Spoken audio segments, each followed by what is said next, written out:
Bonjour tout le monde. Nous sommes aujourd'hui avec la docteure Alina Strelko qui va nous parler sur des techniques de stimulation animale pour d'autres groupes de patients. Donc, je suis Saül Repetea et on va commencer un webinaire de la Société européenne de fertilité qui est donc une société dédiée à, à enseigner les patients et à les aider. Donc, on a ouvert une partie bénévolat à la société et une partie donation. Donc, on vous remercie en avance de toute votre aide et je vous laisse toute cette information sur le chat. Et, et bah voilà, je vous laisse avec la docteure. Bonsoir, merci. Ce soir, on va voir le thème assez difficile, mais assez intéressant. Il y a toujours beaucoup de questions des patients. Quel type de protocole choisir et pourquoi, et quels protocoles sont meilleurs, quels sont plus convenables. Ce soir, on va parler des protocoles différents. Protocoles avec les agonistes et protocoles avec des antagonistes, et puis la stimulation minimale. Bien entendu, c'est très difficile d'expliquer en telle courte présentation, mais je vais essayer de montrer les points les plus importants. Donc, pourquoi on fait les protocoles de stimulation? L'objectif principal de la stimulation ovarienne, c'est recevoir les oocytes qui peuvent nous donner après l'embryon et la grossesse. On sait, selon la statistique, que seulement 23% de tous les transferts embryonnaires des femmes avant de 38 ans dont la naissance des bébés. Donc, pas beaucoup. Et ça dépend, bien entendu, plutôt de qualité des embryons, mais aussi des quantités des oocytes. Et cette qualité et quantité dépend de l'âge des femmes, des protocoles de stimulation, et puis peut être individuel. Donc, combien d'oocytes est-ce qu'il nous faut et combien d'embryons? Ici, sur ce slide, vous pouvez voir très bien les graphes qui montrent la possibilité d'avoir au moins un seul bébé et le nombre d'oocytes et puis l'âge des femmes. Et on peut voir que quand l'âge est assez jeune, il nous faut beaucoup moins d'oocytes pour avoir une bonne probabilité de grossesse. Et bien entendu, quand l'âge est plus de 35, 36, 38, 40 ans, on voit qu'il nous faut plus des oocytes parce que la qualité diminue. Donc, selon la statistique, la quantité de 10 à 20 oocytes chez les femmes qui ont l'âge moins de 40 ans permet, dans la plupart des cas, une probabilité de 50% d'avoir un bébé, ce qui est assez bon comme probabilité. Le nombre de ces ovules, des oocytes, dépend des protocoles utilisés, des hormones antimullériens, c'est-à-dire combien de oocytes nous avons dans les ovaires, et puis des trucs individuels comme la réaction sur la stimulation de FSH. Donc, il y a beaucoup de protocoles décrits et utilisés. Vous pouvez voir qu'il y a les protocoles longs, protocoles courts, protocoles qui commencent dans la phase lutéale, de la phase folliculaire, des protocoles avec la dose des hormones diminuées, protocole qu'on appelle flare-up, stop protocole, cycle naturel, etc. Et c'est vraiment toujours difficile de choisir le meilleur pour chaque cas, et puis c'est assez difficile pour les patients de comprendre pourquoi il y a tel ou tel protocole. Donc, qu'est-ce que c'est le protocole de stimulation? Le protocole consiste en 4 parties. Stimulation, c'est-à-dire utilisation des hormones FSH et LH. Ce sont les hormones qui, dans la vie normale, stimulent le follicule dans les ovaires tous les mois. C'est pourquoi on a l'ovulation tous les mois et puis menstruation s'il n'y a pas de grossesse. Donc, pour la stimulation ovarienne, on utilise les mêmes hormones, seulement que la dose est plus élevée. Puis, deuxième partie des protocoles, c'est la prévention d'augmentation prématurée des hormones lutéinisantes. C'est important parce que tous les follicules qui étaient produits pendant ces protocoles contient l'oocyte, mais c'est important qu'on puisse prendre ces oocytes pendant le prélèvement et donc il faut prévenir l'ovulation avant le prélèvement des oocytes. Puis il y a un déclenchement de la maturation finale des oocytes et donc ça c'est aussi une partie importante des protocoles parce que si on fait ça un peu avant, on va avoir les oocytes qui ne sont pas matures. Si on fait ça plus tard, on va avoir l'ovulation, bien entendu, donc spontanée. Donc, c'est une chose très importante. Et puis, après qu'on avait reçu tous les oocytes, il y a une partie embryologique. Donc, aujourd'hui, on va parler de ces premières 3 parties des protocoles.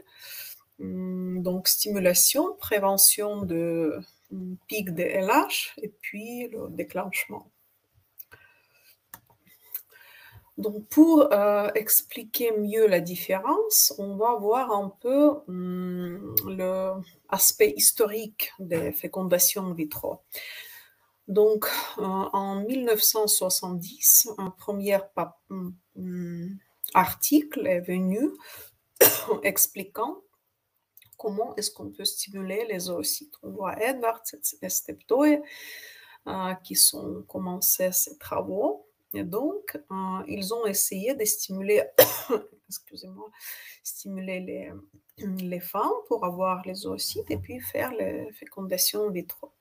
Et donc, aucun des 77 atteints n'a pas été efficace.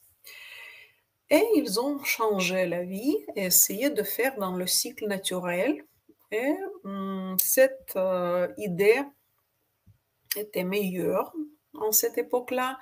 Ils ont réussi d'avoir 4 grossesses et puis ça donnait la naissance à Louisa Brown, première bébé de fécondation in vitro. Mais le problème principal était la surveillance hormonale. Il faudrait mesurer l'hormone lutéinisant tous les 30 minutes, ce qui est absolument impossible dans la vie normale. Et donc, à cette époque-là, déjà, Edwards et Steptoe compris qu'il faut contrôler ce niveau de hormones lutéinisants pour ne pas mesurer tous les 30 minutes, mais savoir certainement quand il va s'élever. Et donc, au début de 1990, il était découvert que agonistes des hormones gonadotrophin releasing hormone, in English GnRH, peut prévenir la montée spontanée d'hormones lutéinisants. Et à partir de ce moment, l'époque qu'on appelle long protocole, long agoniste protocole, est commencée. Et pendant à peu près vingtaine d'années, c'était un seul protocole utilisé.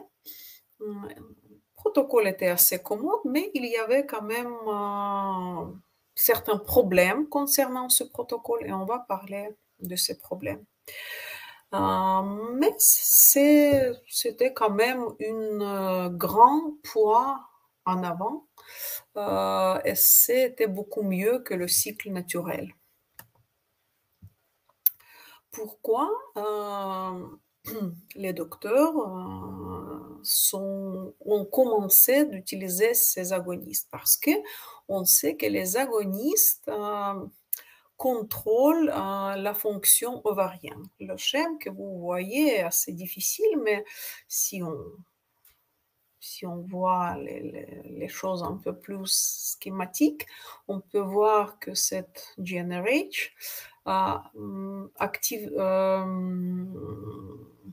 agit à telle manière que augmente le niveau de FSH et puis ces FSH stimulent les ovaires à produire les follicules et les oocytes. Et puis, je voudrais aussi dire quelques mots comment les follicules grandissent. Pour cela, il faut que cette hormone FSH agisse certain temps. On appelle ça le fenêtre de FSH. Et puis, le niveau de FSH devrait s'élever à peu près de 10 à 30% pour faire follicule grandir. Et donc, dans le cycle naturel, on voit que cette fenêtre est assez étroite et le niveau de FSH n'est pas très élevé, donc on voit qu'il y a un seul ou deux follicules. Si on utilise le clomide, on voit que le niveau de FSH est assez élevé, mais le fenêtre n'est pas très large. L'action de cet FSH n'est pas très longue. Donc, on voit seulement 2-3 follicules. Et quand on utilise les injections de FSH dans les protocoles de stimulation, on peut constater que la fenêtre est assez large, c'est-à-dire que FSH agit assez longtemps. Si on décide d'utiliser 10 jours, on va utiliser 10 jours. Si on utilise, je ne sais pas, 2 semaines, c'est aussi possible. Donc, fenêtre est assez large. Et puis, le niveau de FSH, on peut réguler en ajoutant la dose pendant la stimulation. Donc, le niveau de FSH, on va voir, ça peut permettre de réguler le nombre de follicules quand on va à la stimulation. Donc, les méthodes de prévention d'augmentation prématurée des hormones lutéinisantes. Principalement, il y a deux possibilités. Les agonistes de GnRH et les antagonistes. Les agonistes, c'est-à-dire la molécule qui stimule d'abord, et puis parce que le niveau de cette hormone augmente, et après les mécanismes de régulation dans l'organisme commencent à réagir, et puis après cela, les ovaires s'arrêtent. Ils ne réagissent plus. Donc, on appelle ça l'effet flare-up au début, quand les hormones s'est augmenté, et après, ça s'arrête. Les antagonistes, ils bloquent très vite les récepteurs, et puis ils diminuent l'activité des ovaires immédiatement. Puis, actuellement, il y a encore la troisième possibilité de réguler le pic de LH prématuré, utiliser le progestérone. Mais c'est une autre histoire, donc aujourd'hui, on ne va pas parler de ça. Donc, la différence physiologique des agonistes et des antagonistes, vous pouvez voir ici. Ce que j'avais dit l'effet flare-up, c'est-à-dire l'effet d'augmentation de niveau hormonal, et après, ce niveau diminue. C'est ça ce qu'on utilise dans les protocoles longs agonistes. Et puis ici, vous voyez LH qui se produit. Et puis quand on commence à ajouter les antagonistes, on bloque les récepteurs et puis le niveau de LH se diminue. Donc ça, c'est la différence d'action au niveau des récepteurs. Donc, ok. Qu'est-ce qu'on voit au niveau des petits follicules? Pourquoi il y a des protocoles différents et pourquoi il y a des docteurs qui préfèrent utiliser tel ou tel protocole? Donc, sur ce slide, vous pouvez voir ce que quand il y a les petits follicules qui grandissent dans les ovaires, et si on freine l'action de FSH et LH, ils s'arrêtent et après, quand on commence la stimulation, les follicules commencent à grandir. En cas d'utilisation des agonistes, vous pouvez voir ici, il y a beaucoup plus de petits follicules, théoriquement au moins, qui s'arrêtent et après, quand on commence la stimulation, théoriquement, dans ce cas-là, il devait avoir plus de follicules et des oocytes. Et quand on a un protocole antagoniste, il y a certains follicules qui s'arrêtaient déjà au moment de stimulation. Et c'est pour ça qu'au début, les docteurs croyaient que les protocoles antagonistes peuvent donner moins de follicules, moins d'oocytes, et peut-être la qualité peut être moins bonne. Mais après, donc ici, la schème, vous pouvez voir la différence. Les protocoles agonistes, de 20e jour du cycle, vous commencez les agonistes, il y a l'effet flare-up à peu près dans 3, 4, 5 jours. Et après, la fonction ovarienne arrête et puis on commence la stimulation. Le protocole avec les antagonistes, la menstruation commence et on commence la stimulation immédiatement. Et donc,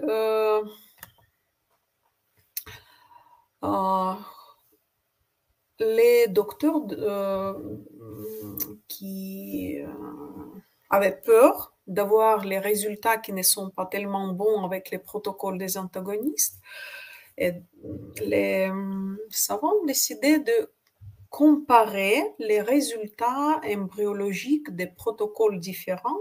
Et j'ai trouvé un bon article qui fait la comparaison de la stimulation des protocoles différents, mais les mêmes femmes, les mêmes patients. Et donc, on peut constater que, en fait, la quantité de oocytes est absolument le même. Le taux de fécondation est absolument le même. Le taux de division embryonnaire, pas de différence. Quantité des embryons aussi, plus ou moins le même. Et même un peu meilleur en cas d'utilisation des protocoles des antagonistes. Mais une seule différence qu'on voit, que avec le protocole long classique avec des agonistes, on a un peu plus de jours de stimulation, un jour de plus. Et puis, on voit un peu plus des ampoules qui sont nécessaires pour faire la stimulation. Donc, la seule différence, médicale entre ces deux protocoles est en fait que le protocole long, c'est la durée de stimulation est plus longue et puis la quantité des ampoules utilisées est plus grande. Donc, quand on compare les protocoles agonistes et des antagonistes, surtout par exemple pour la population de filles avec les ovaires avec beaucoup de follicules, c'est-à-dire ovaires polycystiques par exemple.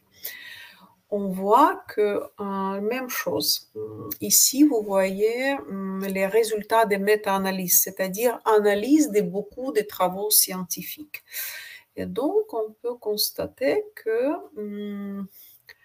la même chose, la durée de stimulation est plus avancée, plus longue, la stimulation dans la plupart des travaux qui étaient publiés avec les protocoles longs agonistes. Donc, quand on compare ces protocoles différents au niveau des doses de FSH, on voit la même chose que les protocoles longs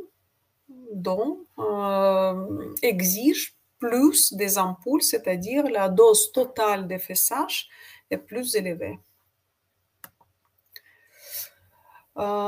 Puis, si on compare le niveau de estradiol jour de déclenchement, de maturation finale des oocytes, on peut voir aussi que les protocoles longs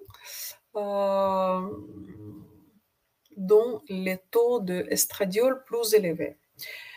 C'est bien, ça peut être bien quand on a une femme qui a petit nombre de follicules, mais c'est pas très bien quand on a quelqu'un avec les ovaires normaux ou les ovaires avec une bonne réserve ovarienne. Et c'est pour ça le risque d'hospitalisation avec le syndrome d'hyperstimulation ovarienne est plus élevé si on utilise le protocole long agoniste. Parce qu'il y a le taux hormonal qui est plus élevé et peut-être un peu plus de petites follicules qui agissent sur ce déclenchement. Il faut dire que le déclenchement avec le hormone chorionique, c'est exactement ce qui provoque le syndrome d'hyperstimulation ovarienne. Sans ce déclenchement-là, il n'y a pas d'hyperstimulation. Mais dans le protocole long antagoniste, c'est une seule possibilité de faire la maturation finale des oocytes. Dans les protocoles avec les antagonistes, on peut utiliser les autres types de déclenchement, mais dans le protocole long classique, il n'y a pas d'autre possibilité. Et c'est exactement ça qui provoque le syndrome d'hyperstimulation ovarienne.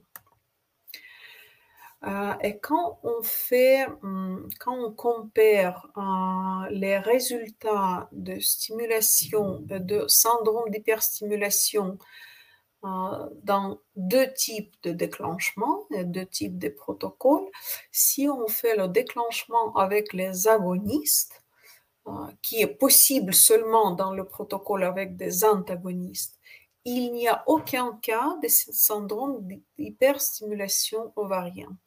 Mais si on fait le déclenchement avec l'hormone chorionique, on va avoir, dépendant de combien d'oocytes nous avons eu, de 5% à 50% de syndrome d'hyperstimulation, ce qui est assez important. Et il faut toujours savoir souvenir de ça et penser de ça parce que ça peut être assez dangereux. Donc, ici, vous voyez que le déclenchement par l'hormone chorionique par rapport à déclenchement avec des agonistes, et ici le pourcentage de syndrome d'hyperstimulation. Et vous voyez la différence, 50% et 0,5%. Donc, pour prévenir le syndrome de hyperstimulation ovarienne, il faut n'est pas l'important de ne pas utiliser le déclenchement avec le hormone chorionique humain. C'est surtout important pour les patients qui avons eu le cycle précédent avec le syndrome d'hyperstimulation, avec les patients de jeune âge, avec le poids n'est pas grand, qui sont minces.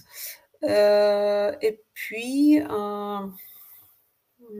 dans ce cas-là, il vaut mieux de ne pas utiliser ce type de déclenchement, ne pas utiliser des protocoles longs, parce que dans ces protocoles, c'est impossible de faire un autre type de déclenchement.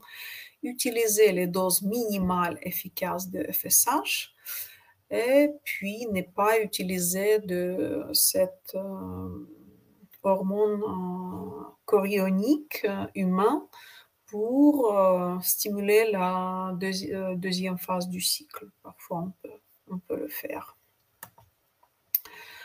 Donc, si on résume, le protocole long agoniste, l'avantage essentiel, c'est qu'on peut planifier le travail parce que après que la fonction ovarienne s'arrêtait, on peut commencer la stimulation plus ou moins n'importe quel jour. Si il nous faut que le patient vienne lundi, ok, c'est possible. Si il nous faut que le patient vienne dans 3-4 jours et on commence la stimulation, c'est possible aussi. Ça ne change pas les résultats parce que après que la fonction ovarienne s'arrêtait, pendant le temps que ces agonistes agissent, on peut commencer la stimulation n'importe quel jour et donc faire le prélèvement n'importe quel jour. On peut choisir le jour quand, par exemple, le service de fécondation in vitro est moins, comment dire, la salle d'opération est libre, planifier par exemple de faire le prélèvement ce jour. Donc, c'est pour ça que la plupart des médecins toujours préfèrent le protocole long avec les agonistes parce que il y a une possibilité de planifier ce travail. Deuxième chose qui est importante avec ces protocoles, c'est la possibilité de synchronisation des follicules. Dans la situation quand la femme a une bonne réserve ovarienne, ça ne donne pas beaucoup de différences cliniques par rapport aux autres protocoles. Mais parfois, certains patients peuvent avoir les follicules de dimensions différentes et si on commence la stimulation immédiatement, certains follicules sont prêts dans 3 jours, certains follicules ne sont pas prêts même dans 5 jours et c'est toujours difficile de choisir le bon moment quand faire le déclenchement et prélèvement. Donc, synchronisation, parfois, ça peut être important. Certains travaux disent que si une femme a l'endométriose, ces protocoles peuvent donner meilleurs résultats. Les autres travaux ne montrent pas cette différence, donc bon, c'est pas tellement, comment dire, c'est une idée qui existe, mais c'est pas une grande différence. Et dans certains travaux, ils disent que ce n'est pas comme ça. Donc, si on parle de protocole avec des agonistes, mais ce qu'on appelle protocole court, ça existe aussi. On commence la stimulation et les agonistes en même temps. Et donc, l'avantage, parfois on peut recevoir des résultats meilleurs, surtout chez les mauvaises répondeuses, c'est-à-dire chez les femmes qui ont la quantité de follicules diminue et qui peuvent avoir des avantages de cet effet de flare-up, c'est-à-dire augmentation des hormones au début de l'utilisation des agonistes, et puis avec FSH, ça peut donner le niveau de FSH plasmatique beaucoup plus élevé. Et dans ce cas-là, on peut avoir des meilleurs résultats de stimulation.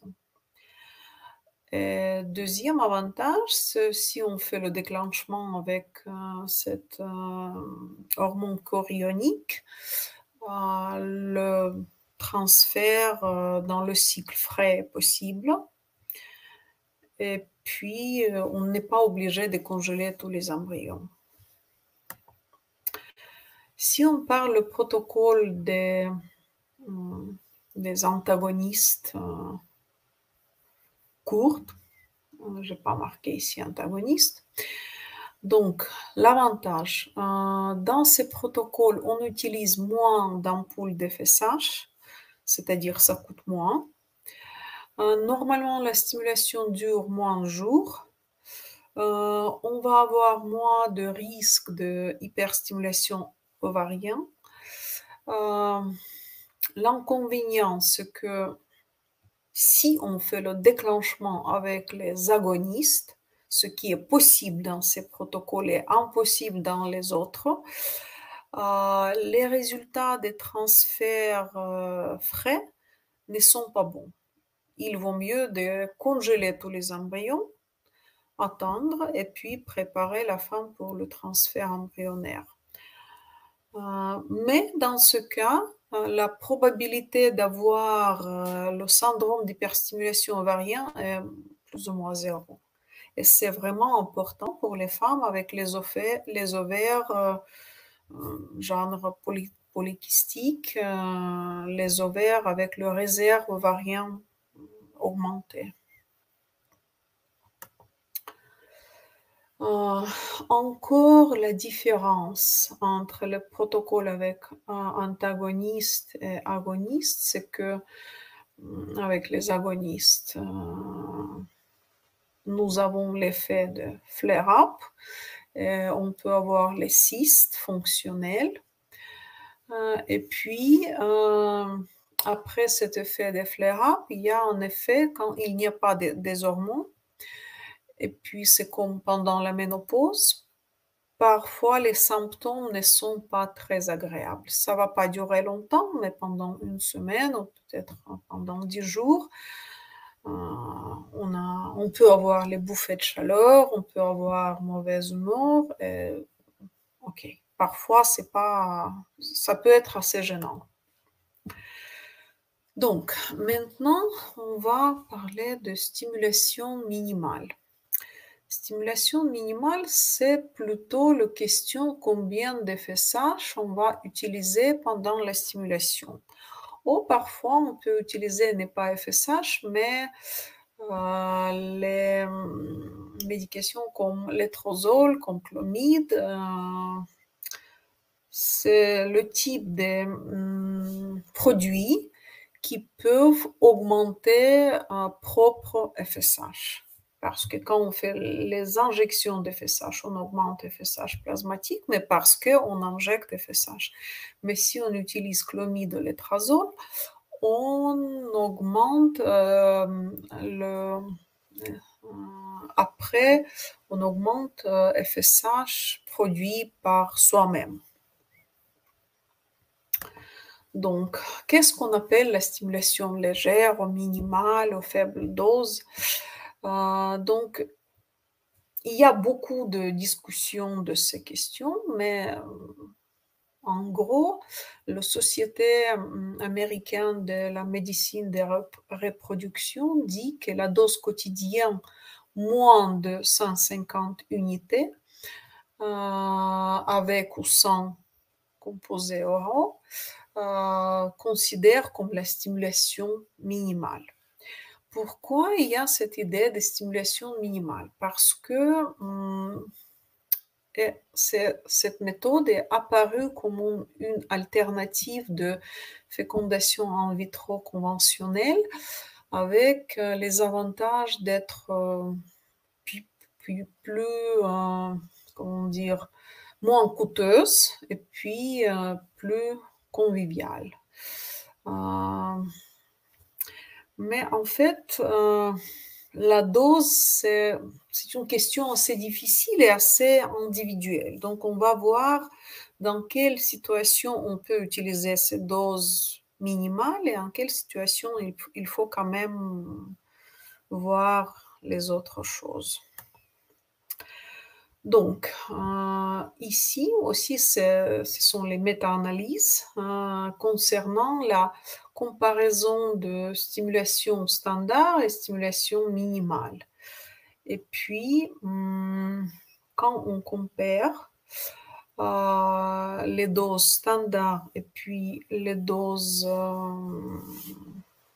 minimales, pour les mauvaises répondeuses, c'est-à-dire pour les femmes qui ont au moins de follicules ou qui sont moins sensibles pour la stimulation, les résultats sont meilleurs. La différence n'est pas très avancée, mais quand même, les résultats sont meilleurs avec l'utilisation de stimulation standard, avec les doses plus avancées.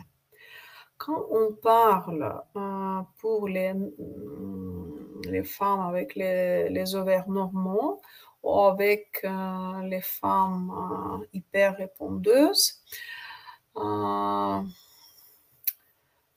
différence n'est pas tellement prononcée. Donc, ce qui est plus clair, c'est qu'avec les doses minimales, on voit quand même beaucoup moins de syndrome d'hyperstimulation ovarienne. On voit qu'avec la stimulation conventionnelle, tous les travaux montrent plus d'hyperstimulation ovarienne. Donc, la stimulation à dose modérée ou à dose faible, stimulation minimale, on peut dire que dans la plupart des études, il n'y a pas de différence au niveau de naissance des enfants vivants, particulièrement avec les mauvaises répondeuses et hyper répondeuses. La stimulation à dose modérée donne des bons résultats dans la plupart des cas. On peut utiliser ces doses minimales pour diminuer la coût de programme de fécondation in vitro. Mais les problèmes peuvent survenir chez les patients ayant le poids accru parce qu'on sait que si on utilise la même dose, le taux plasmatique chez les femmes de poids avancé va être beaucoup moins que le taux plasmatique qui vont avoir les femmes de poids normal. Donc, si on utilise les doses minimales, par exemple, chez les femmes avec le poids de 100 kg, 120 kg, bien entendu qu'on ne va pas avoir le résultat acceptable des stimulations. On va avoir quelques-uns follicules, possible qu'on ne va pas avoir du tout la réponse sur cette stimulation. Puis, deuxième groupe de patients, ce sont les patients avec le réserve ovarienne très réduite. Ou les ovaires résistants. C'est-à-dire que parfois, on donne la dose standard et puis les ovaires ne répondent pas sur cette stimulation parce que ça peut être la mutation des récepteurs, ça peut être problème de circulation du sang ou les autres problèmes. Et donc, dans ce cas-là, il faut augmenter les doses. Mais c'est très difficile quand on fait la première stimulation de savoir avec quel patient il faut choisir les doses avancées. Mais quand on fait la deuxième stimulation, il faut toujours analyser la première et puis parfois augmenter la dose. Et puis, quand les patients ont, par exemple, le réserve ovarien vraiment très, très réduit, dans ce cas-là, on peut faire la fécondation in vitro même sans stimulation parce qu'on va avoir le même résultat, un seul follicule, par exemple. Donc, ces patients, ce type de patients nécessite les autres approches. Donc, si on fait le petit résumé de tout ça, le protocole est à long cours de stimulation ovarienne. L'avantage principal, c'est la possibilité de planifier. L'inconvénient principal, c'est le risque d'hyperstimulation ovarienne parce que dans ce protocole, un seul type de déclenchement est possible, déclenchement avec l'hormone de chorionique. Et donc, cet hormone-là provoque l'hyperstimulation ovarienne.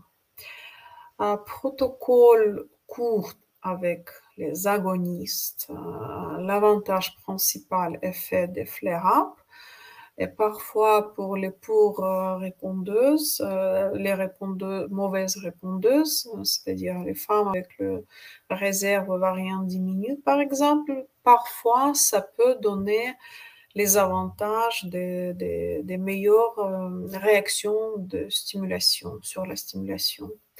L'inconvénient principal, c'est le risque de syndrome d'hyperstimulation ovarienne, mais dans ce cas-là, il n'est pas très élevé parce qu'il n'y a pas beaucoup de follicules. Le protocole des antagonistes est devenu le standard d'or maintenant. L'avantage principal, la durée de stimulation de traitement est plus courte et possibilité de prévention de syndrome d'hyperstimulation ovarienne presque 100%. L'inconvénient principal, c'est un peu moins facile de planifier. Et stimulation à faible dose, l'avantage principal, plus courte durée de traitement, coût réduit. L'inconvénient principal, c'est les résultats réduits chez les femmes qui ont poids élevé et une réserve ovarienne très réduite et puis les ovaires résistants. Dans ce cas-là, il faudrait chercher les autres possibilités. Je vous remercie pour votre attention et s'il y a des questions, je serai ravie de vous répondre.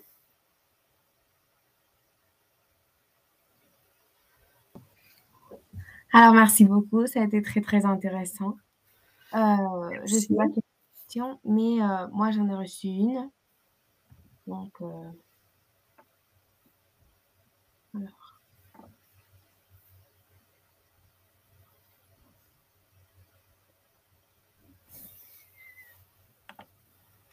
Le fait d'effectuer de nombreux cycles de traitement pourrait-il être un problème compte tenu de la quantité élevée de médicaments utilisés pour la stimulation? Merci beaucoup pour la question. Donc,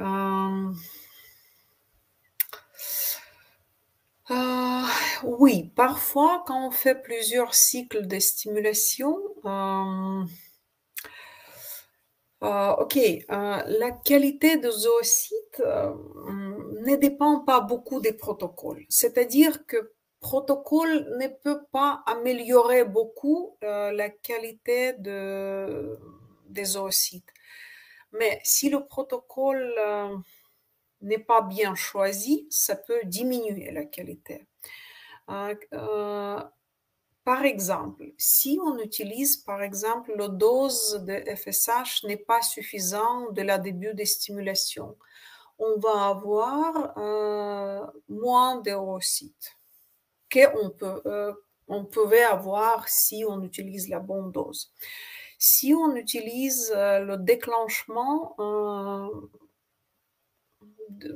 par exemple, un peu avant qu'il faut l'utiliser, on peut avoir beaucoup des oocytes qui ne sont pas matures. Quand on reçoit les oocytes qui ne sont pas matures, après, on n'a pas de fécondation, on n'a pas de développement correct des embryons. Ça peut influencer la qualité. Si on fait plusieurs stimulations, peut-être c'est plutôt qu'il y a déjà les problèmes avec la qualité. Et c'est pour ça qu'on ne reçoit pas de bons résultats. Et c'est pour ça qu'on répète les stimulations. C'est pas la stimulation per se qui influence beaucoup la qualité des oocytes et des embryons. Merci beaucoup. Bonjour, peut-on malgré survenue de la SHE procéder au transfert embryonnaire? Merci. Ok. Regardez, bien entendu, on peut faire le transfert embryonnaire et à une époque, quand on avait seulement les longs protocoles de stimulation, on fait des transferts. Le seul problème, c'est que si après le transfert, la grossesse commence à se développer, le propre hormone chorionique augmente et quand la grossesse se développe, le niveau de cet hormone double tous les 2 jours. C'est-à-dire que première 7-8 semaines de grossesse, le risque de syndrome d'hyperstimulation ovarienne augmente. Et malheureusement, parfois, ça peut être très, très dangereux parce que les risques de ce syndrome, c'est les thromboses et puis les problèmes d'insuffisance rénale et puis aussi le développement des placentas. Le placenta futur ne se développe pas correctement avec cet taux élevé des hormones. Donc, c'est possible de faire le transfert, mais première chose, c'est que le pourcentage de réussite est moins dans ce cas-là.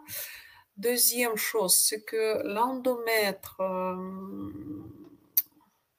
est prête pour l'implantation d'embryons est beaucoup plus tôt que l'embryon est prêt de s'implanter. C'est-à-dire qu'il y a une différence entre le fenêtre d'implantation et possibilité d'embryon se développer. Parce que avec ce niveau hormonal très élevé, l'endomètre mature beaucoup plus vite. Et troisième chose, c'est qu'il y a un syndrome d'hyperstimulation qui apparaît après que la grossesse commence. Cet syndrome est beaucoup plus grave normalement que la première partie de ce syndrome pendant la stimulation. Donc c'est quand même assez dangereux. Il vaut mieux de congeler tous les embryons et puis faire le transfert dans le cycle suivant.